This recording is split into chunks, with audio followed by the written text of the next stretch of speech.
bagi kita semua. Pertama-tama saya mau mengucapkan lipat terima kasih atas kesediaan waktu dan kehadiran kita semua dalam katekesi pada kesempatan ini. Saudara-saudari yang memuji Tuhan, pada kesempatan ini kita berkumpul untuk merenungkan dan memperdalam iman kita melalui tema katekesi yang sangat penting, yaitu menghormati tubuh sebagai bait Roh Kudus. Tubuh kita adalah anugerah dari Allah, tempat di mana Roh Kudus berdiam dan bekerja. Oleh karena itu, tema ini diangkat untuk mengajak kita menghargai dan merawat tubuh kita dengan baik sebagai anugerah dari Allah. Marilah kita siapkan hati dan pikiran kita untuk memulai pertemuan ini dengan lagu kehidupan. Siapakah aku di hadapan-Mu Tuhan, Kau curahkan cinta-Mu. Hatiku bagimu, cinta-Mu setia selalu. Panaskan ku menyambut tubuh darah-Mu, karena banyak dosaku. Sering ku ingkari cinta-Mu dalam langkah hidup. Ampunilah aku, ampuni kelemahanku, ampuni dosaku dan berat iman-Mu. Agar ku mampu menghargai kasih-Mu di dalam hidupku.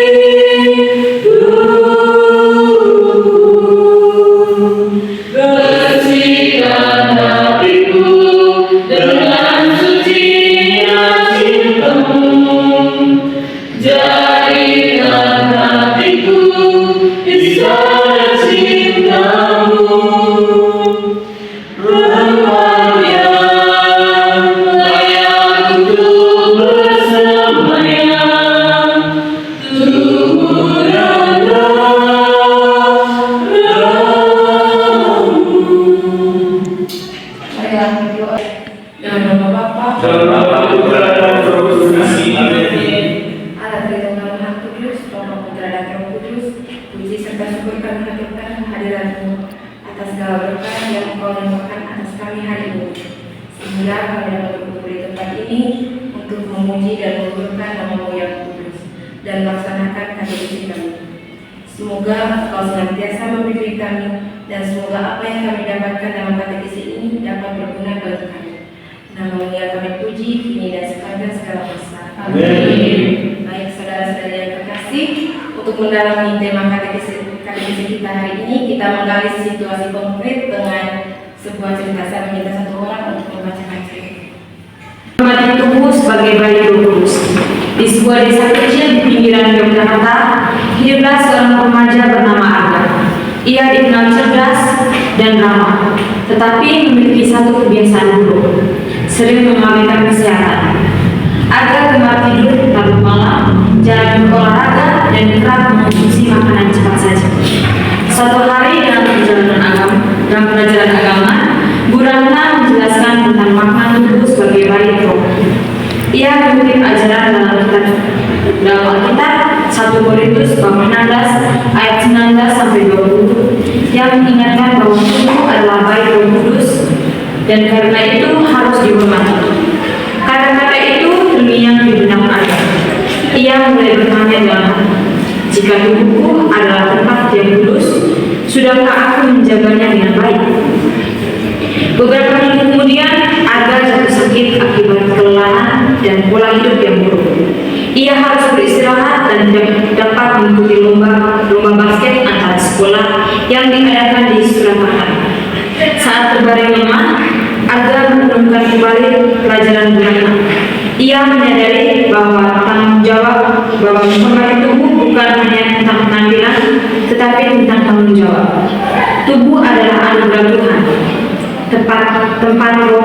berdiam, dan sarana untuk melakukan kebaikan. Setelah sembuh, Arga mulai mengubah kebiasaan. Ia tidur lebih awal, rajin berolahraga, dan memilih makanan yang sehat. Arga berkata kepada mereka, "Kalau kita menghormati tubuh kita, kita sedang menghormati Sang Pencipta." Perubahan itu membuat Arga lebih sehat, lebih fokus belajar, dan lebih siap melayani bersama. Ia belajar bahwa menghormati tubuh sebagai baik bukan sekedar teori, melainkan tindakan kita setiap hari. Sejak saat itu, ia tidak lagi memandang tubuhnya sebagai sesuatu yang biasa. Ia melihatnya sebagai amanah yang harus dijaga dengan penuh syukur dan tanggung jawab. Baik, terima kasih kepada Saudari Fitri yang telah membacakan cerita. Apakah ceritanya sudah jelas atau perlu dibaca kembali? Sudah. Oke. Di sini saya ada siapkan beberapa pertanyaan. Yang pertama, setelah mendengarkan cerita di atas, bagaimana perasaan saudara-saudari tentang kisah Arga tadi?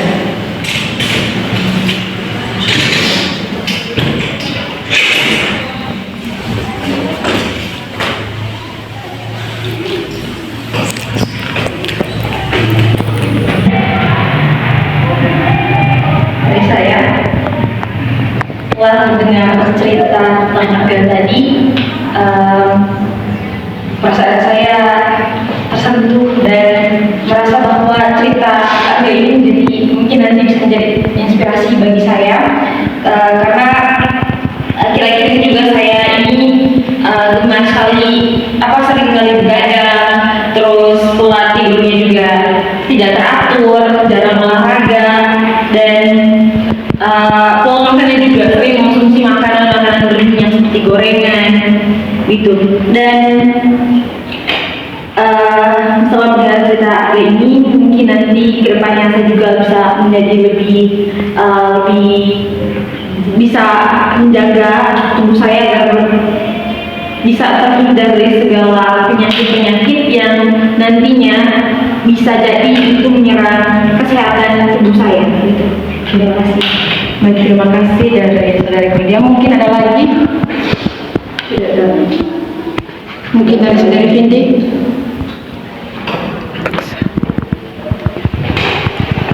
Baik, dari saya berdasarkan cerita yang sudah kita dengarkan bersama tadi itu, bagaimana seorang Arga yang awalnya tadi itu dia menjaga kesehatannya dengan baik, tapi di sini kita semua diingatkan bahwa kehadiran seorang guru itu sangat penting. Jadi guru itu tidak hanya dia mengajarkan tentang teori-teori, tetapi bagaimana dalam proses pembelajaran itu dia harus bisa mengaitkan teori-teori itu dengan kehidupan seorang peserta didik.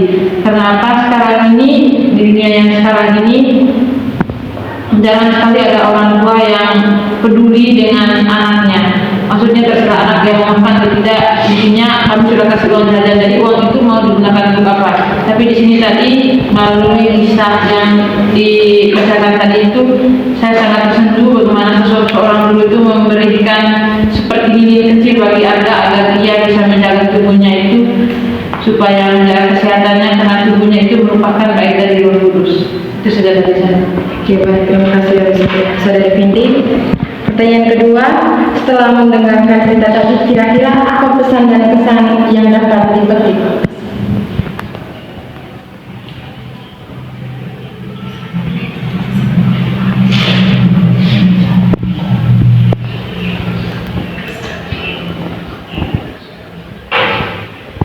Dari saya, Oke, baik, dari Saudari Claudia.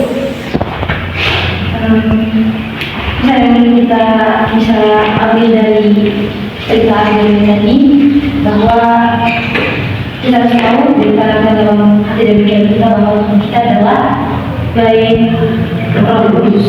Oleh sebab itu sepatutnya kita menjaga apa yang menjadi milik kita, apa yang telah diberikan Tuhan kepada kita. Sepatutnya kita menjaga bukan saja menerimanya dengan sesuka hati, tapi apalagi kita ini orang muda yang kerap kali terlena dengan kesehatan tubuh, terlena dengan apa yang seharusnya kita jaga, apa yang seharusnya kita pelihara demi kesehatan jiwa dan raga kita. Oke, baik, terima kasih dari jawaban dari saudari Gloria. Mungkin ada lagi yang baik, jika tidak ada lagi kita langsung ke pertanyaan nomor 3. Dari mungkin ada pengalaman yang serupa dengan cerita Arga itu. Dan saya, Oke, dari saudari Marsha. saya punya pengalaman sama seperti Arga, di mana saat saya itu hidup tidak hidup sehat. Saya suka makan makanan ringan, jajan, pokoknya gorengan, kadang juga kayak malas tahu dengan tubuh, terus begadang, tidak tidur. Tuh. Nah, dari situ sudah berbulan-bulan, tiba-tiba mungkin Tuhan pengaruh dia lihat saya terus ini kayak hidup kayak tidak ada beban nih. Akhirnya dia kasih sedikit ini kayak coba dia kasih saya sakit itu, dan sakit itu biasanya orang kalau sakit itu di jam-jam yang jam-jam efektif lah, kayak siang sore.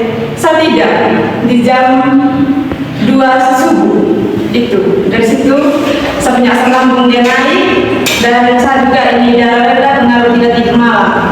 Nah, sebenarnya saya belum cerah. Yang membuat saya cerah itu yang pas saya ini kayak bisa dibilang dibawa kayak klinik lah itu. Sampai di sana di klinik saya tidak bisa apa, pokoknya mau duduk mau ini apa tidak bisa untuk mau daftar tidak bisa. Untung saya sama-sama dengan teman, jadi dia yang apa semua punya ini pendaftaran. Nah, pas di klinik itu saya kan tidak bisa buat apa-apa terus akhirnya ini kan di itu klinik hanya satu ini ruangan, itu ruangan hanya untuk ibu bersalin. Nah, pengaruh ini perawat mereka lihat dari dokter lihat saya sudah mati karena tunggu antrian, karena itu dokter hanya satu orang yang untuk dokter ini apa. Akhirnya mereka suruh saya ini masuk di ruang bersalin. Jadi tapi di situ saya bukan yang hanya istirahat di situ. Nah, setelah itu saya ini akan dapat giliran saya untuk diperiksa. Terus habis itu saya ini bayar obat, dan itu pas pulang itu mulai sama teman-teman ini bilang saya begini, tidak boleh begini begitu. Habis itu mulai dari situ saya ikut punya mau, saya kasih kurang jajan, saya kasih kurang ini begadang. Jadi ya mulai dari situ ya ini tubuh kembali sehat. Tapi sekarang saya masih kuat, masuk yang kedua kali obat kayak itu. Sekian. Oke, baik, terima kasih atas pengalaman yang sangat menarik dari saudari Marsha. Ini juga menjadi pelajaran bagi kita semua untuk menjaga pola hidup sehat. Jadi cerita tentang menghormati tubuh sebagai bait Roh Kudus tadi ingin mengajak kita untuk menyadari bahwa betapa berharganya tubuh kita. Tubuh bukan sekedar bagian fisik yang kita miliki, tetapi anugerah yang harus dihargai dan dirawat dengan penuh tanggung jawab. Menghormati tubuh bukan berarti menjaga kesehatan, menjauhi kebiasaan yang rusak, serta menggunakan diri kita untuk melakukan hal-hal yang baik dan membangun. Ketika kita memperlakukan tubuh dengan hormat, kita sedang menunjukkan bahwa kita menghargai diri sendiri dan kehidupan yang telah dipercayakan kepada kita. Oke, baik saudara-saudari yang terkasih, untuk lebih memperdalam tema katekesi kita pada hari ini, kita menimba inspirasi dari kitab suci. Saya meminta satu orang untuk membaca kitab suci. Bacaan dari surat Paulus yang pertama kepada jemaat di Korintus. Segala sesuatu diperbolehkan bagiku, tapi tidak semuanya berguna. Segala sesuatu diperbolehkan bagiku, tetapi aku tidak mau membiarkan diriku diperhamba oleh apapun. Makanan untuk perut dan perut untuk makanan, tetapi kedua-duanya akan dibinasakan Allah. Tubuh bukanlah untuk percabulan, melainkan untuk Tuhan, dan Tuhan untuk tubuh. Allah yang membangkitkan Tuhan akan membangkitkan kita juga oleh kuasa-Nya. Tidak tahukah kamu bahwa tubuh kamu semua adalah anggota Kristus? Jadi akan ku ambilkan anggota Kristus dan menjadikannya anggota tubuh pelacur? Sekali-sekali tidak. Atau tidak tahukah kamu bahwa siapa yang mengikatkan dirinya padamu berbuat cabul menjadi satu tubuh dengan dia? Sebab telah dikatakan keduanya akan menjadi satu. Namun siapa yang mengikatkan dirinya pada Tuhan menjadi satu roh dengan dia. Jauhkanlah dirimu dari percaturan setiap dosa lain yang dilakukan manusia terjadi di luar tubuh. Namun orang yang melakukan percaturan berdosa terhadap tubuhnya sendiri.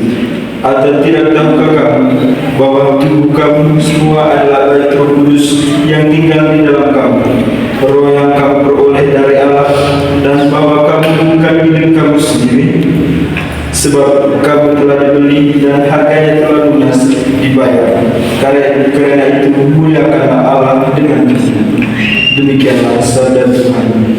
Syukur kepada Allah. Oke, baik, terima kasih kepada Saudara Yopang yang sudah membacakan kitab suci tadi. Di sini ada beberapa pertanyaan. Yang pertama,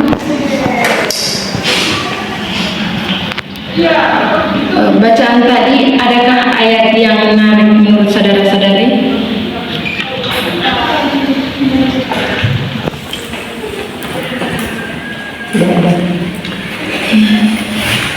Bagi dari saya, Saudari Mei, kalau menurut saya yang menarik itu di ayat 12 yang mengatakan segala sesuatu halal bagiku, tetapi aku tidak membiarkan diriku diperhamba oleh suatu apapun. Dari bacaan ini mengatakan kepada kita ini bahwa semua yang Tuhan berikan itu baik adanya, dan semua barang-barang yang diperbuat oleh manusia itu baik untuk kita. Tapi bagaimana cara kita untuk memilih yang lebih baik lagi untuk tubuh kita agar kita tidak terjerumus ke hal-hal yang tidak baik sehingga membuat kita menjadi sakit atau membuat hidup kita itu menjadi tidak ada fungsinya lagi. Itu saja dari saya. Oke, baik, terima kasih untuk Saudari Mei. Mungkin ada lagi?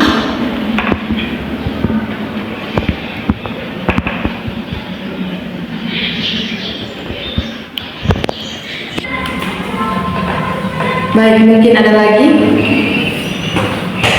Ketika dari saya ayat yang menarik ayat 13, makanan adalah untuk hidup dan perut untuk makanan, tetapi kedua-duanya akan dibinasakan Allah. Tetapi tubuh bukanlah untuk percabulan, melainkan untuk Tuhan, dan Tuhan untuk tubuh.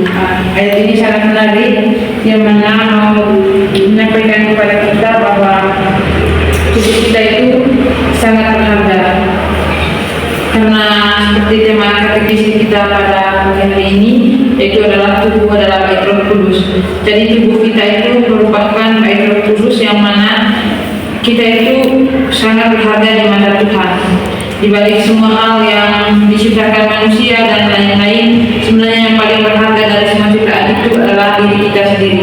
Tubuh kita, apapun yang ada dalam diri kita, rambut kita keriting atau badan kita kecil, tinggi, pendek, semuanya itu merupakan ciptaan Tuhan yang paling berharga.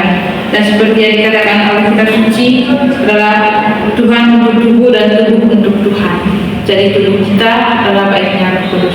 Mari kita saling menghargai dan juga menjaga tubuh kita, merawatnya agar menjadi bait Roh Kudus yang paling indah. Terima kasih dari Saudari Vidi tadi. Pertanyaan kedua, apa makna perintah untuk menjauhi percabulan dalam konteks tubuh sebagai bait Roh Kudus? Dan saya makna perintah untuk menjauhi percabulan dalam konteks tubuh sebagai bait Roh Kudus itu bahwa perintah tersebut itu menegaskan bahwa percabulan itu bukan hanya pelanggaran moral biasa, tetapi dia itu yang mencemari tempat kediaman Roh Kudus. Karena itu tubuh itu merupakan bait Roh Kudus, maka kita itu harus menjaga tubuh itu agar sebagai bentuk penghormatan kepada Allah yang tinggal di dalamnya. Oke, baik, Baik saudara-saudara yang terkasih, dalam 1 Korintus tadi ingin menegaskan bahwa orang yang bersatu dengan Kristus menjadi satu roh dengannya, sehingga hubungan dengan Allah memengaruhi seluruh hidup termasuk tubuh. Tubuh bukan milik sendiri, melainkan milik Roh Kudus yang harus dijaga kesuciannya dengan menjauhi percabulan dan perilaku menodai. Karena kita dibeli dengan harga yang mahal oleh Kristus, setiap tindakan, kebiasaan, dan pilihan hidup harusnya mencerminkan penghormatan dan syukur kepada Allah. Pesan ini yang ditekankan adalah kesatuan dengan Kristus, kesucian hidup, dan penghormatan terhadap tubuh sebagai bagian dari panggilan untuk hidup Kristus. Oke, baik saudara-saudara yang terkasih, setelah kita mendalami tema katekese kita pada hari ini dengan mendengarkan cerita dan meminta inspirasi dari kitab suci, supaya katekese kita tidak hanya sampai di sini, kira-kira apa aksi konkret atau tawaran atau pesan tindak lanjut yang dapat kita lakukan? Saya pakai katekese rutin. Hidupnya itu kita harus bisa menjaga, merawat dan menghargai tubuh kita sendiri, karena dari katekese ini tadi kita tahu bahwa tubuh kita itu adalah baik dan buruk.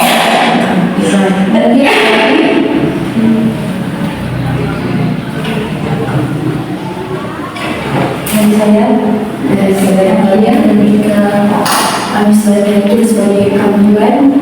Jadi karena kita sudah tahu bahwa kita itu adalah baik Roh Kudus, jadi sepantasnya kita dalam berpenampilan itu yang sopan dan pastinya tidak mengundang nafsu dari laki-laki. Baik, mungkin ada lagi? Tidak ada. Kalau dari saya, itu kita bisa melakukan sosialisasi tentang kesehatan fisik atau dengan pokoknya hubungannya dengan spiritual itu kepada anak-anak dari umur yang kelas 3 SMP itu sampai dengan anak SMA kelas 3. Mungkin ada lagi? Itu saja. Baik, apakah aksi konkret yang ditawarkan dari teman-teman tadi setuju? Setuju. Baik saudara-saudari yang terkasih dalam Tuhan, melalui katekesi kita pada hari ini mau mengingatkan kita bahwa tubuh kita bukan sekedar wajah jasmani, tetapi baik bagi Roh Kudus yang tinggal di dalam diri kita. Setiap pikiran, perkataan, dan perbuatan kita memiliki nilai karena memengaruhi bagaimana kita menghormati diri sendiri dan Allah yang hadir dalam kita dengan menjaga kesehatan, menjauhi hal-hal yang merusak tubuh, dan memperlengkapi tubuh kita dengan kasih dan hormat. Kita ikut memuliakan Tuhan.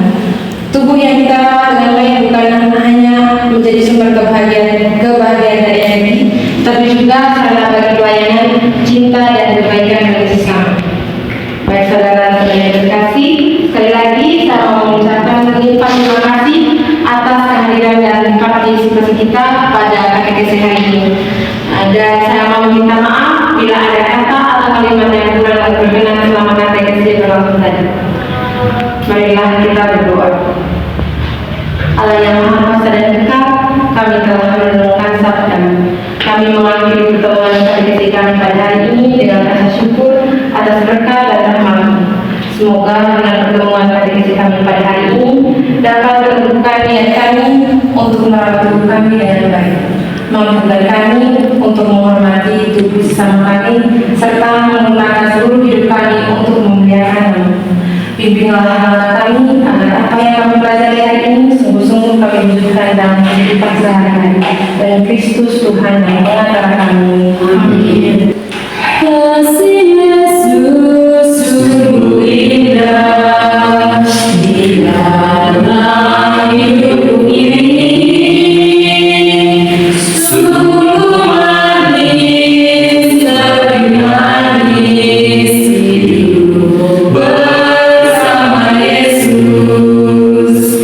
Yesus, nama Yesus, fungsilah